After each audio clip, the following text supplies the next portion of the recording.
Do you want to maximize the pumpkin flavor in your recipes? Then what you need to do is remove some water from the pumpkin. Whether it is fresh pureed pumpkin like I have here, this is a pumpkin that I grew in my garden, or canned pumpkin. Both are loaded with water. And the way to remove that water is to just let it sit on some paper towels. You can already see around the edge here how the paper towel is sucking out the moisture. You can also add paper towels over the top, give it a little press. You can see already how much moisture is coming out of that pumpkin.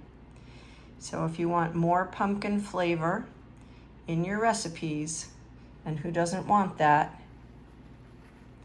then start by absorbing water into the paper towels and concentrating your pumpkin flavor. What a beautiful color. Once you're done with that, you can just fold it over on itself and measure it like you would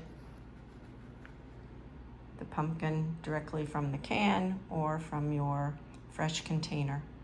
That's it. Look at all this water. It's crazy.